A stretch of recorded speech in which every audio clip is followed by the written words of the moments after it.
cette révolution numérique, cette vague de révolution numérique, elle a apporté des vagues de disruption et aussi des vagues d'opportunités. Et les entreprises commencent juste à s'engager vraiment dans leur transformation numérique, qu'elles vont commencer à devoir s'intéresser aux nouvelles vagues qui arrivent. Et malheureusement, il se pourrait que ce soit des vagues de catastrophes. Alors je vous passe le menu des réjouissances.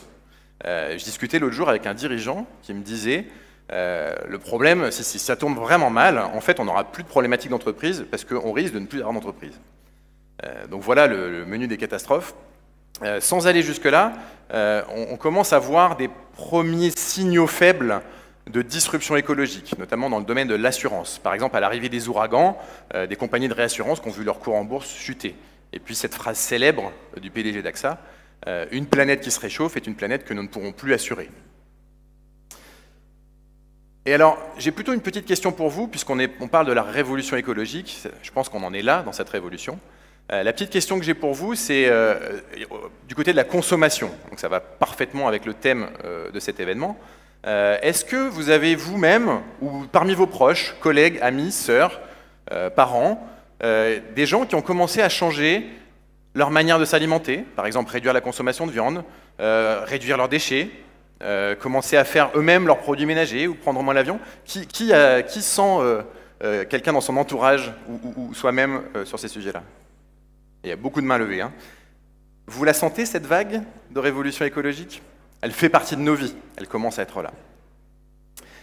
Et c'est aussi un sujet de marque employeur. Alors la marque employeur, c'est un sujet à la fois de marque employée. Les collaborateurs dans notre entreprise, aujourd'hui, ont besoin de sens, cherchent du sens. On les motivera jamais autant qu'en leur donnant du sens dans l'entreprise. Et puis, c'est aussi la marque recruteur. On va pouvoir recruter des talents. Une entreprise qui ne recrute pas de talents, une entreprise qui meurt. Et donc, toutes ces choses-là font que 2019 aura été une année de bascule dans l'opinion publique, mais aussi auprès des dirigeants, et là, c'est un peu moins évident. Pourquoi? Parce que c'est quoi le devoir des dirigeants d'une entreprise? C'est de servir les actionnaires. Or, quand on sert ses actionnaires, précédemment, si on investissait dans l'écologie, en fait, on les desservait, on ne servait pas vraiment l'intérêt de ses actionnaires. Donc on n'avait vraiment pas le droit, en fait, en tant que dirigeant, d'investir dans l'écologie. Et là où ça a basculé, c'est que pour ces sujets de consommation et pour ces sujets de marque employeur, aujourd'hui, les dirigeants ont le devoir d'investir massivement dans l'écologie. Et c'est vraiment cette bascule dans laquelle nous sommes, et je trouve que le thème de l'engagement de cet événement est particulièrement en phase. Donc les dirigeants vont devoir s'engager dans cette révolution écologique. Et ils vont devoir s'engager au-delà de la RSE. Alors la RSE a amené plein de bienfaits, c'est un domaine assez intéressant. Je tiens à noter que la newsletter, l'éditorial mené par Elise Cohen de e-marketing est particulièrement intéressant sur ces sujets-là, très pertinent, les sujets RSE dans la newsletter de e-marketing. Là, si on veut aller plus loin, on va peut-être passer carrément à la réinvention de l'entreprise. Et pour réinventer l'entreprise, il va falloir trouver peut-être sa nouvelle raison d'être. Alors peut-être certains d'entre vous connaissent à titre personnel ce principe japonais qui est l'ikigai. L'ikigai, c'est quoi? C'est ce mix entre ce en quoi vous êtes bon, ce pourquoi vous pouvez être payé, ce que vous voulez faire, et surtout ce dont le monde a besoin. Donc c'est très utile à titre personnel, mais en fait on peut l'appliquer aux entreprises. Alors ce qui est intéressant de noter dans le monde de l'entreprise, c'est cette partie « ce dont le monde a besoin ». Les entreprises se sont concentrées beaucoup sur ce pourquoi elles peuvent être payées et ce dont le monde économique a besoin. La bascule les fait se concentrer sur ce dont le monde écologique a besoin. Et c'est ça vraiment ce sur quoi il va falloir se concentrer désormais, s'engager. Donc ce dont le monde écologique a besoin. Et on va trouver des pistes d'amélioration, notamment dans les audits. Alors je vous invite à regarder toutes les recommandations que les audits B Corp, B Corp c'est une certification des entreprises vertueuses, les audits B Corp permettent de trouver plein de pistes d'amélioration, et vous avez des outils dédiés comme Zei qui commencent à apparaître. Et si vous voulez aller très très loin, vous pouvez peut-être même mettre en place une comptabilité en triple capital. Alors c'est quoi la comptabilité en triple capital? On va non pas seulement compter le capital financier, mais on va aussi compter le capital naturel et le capital humain. Sachant que le capital naturel est essentiel pour faire fonctionner les autres capitales. Et donc, ça va jusqu'à une transformation de la manière dont on compte les choses, dont on compte ce que fait l'entreprise. Et puis, l'innovation.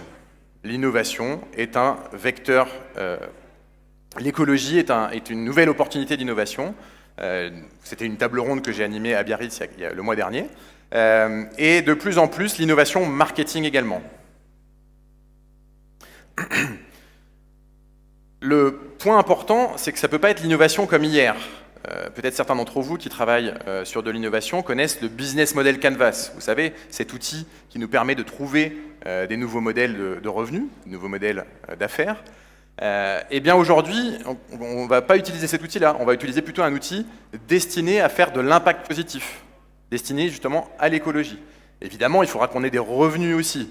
On fera du lockstep model, c'est-à-dire qu'on peut avoir des revenus que si on fait de l'impact, et plus on fera d'impact, plus on aura de revenus, plus on aura de revenus, plus on fera d'impact. C'est vraiment les choses qu'on cherche à faire en termes de méthodologie.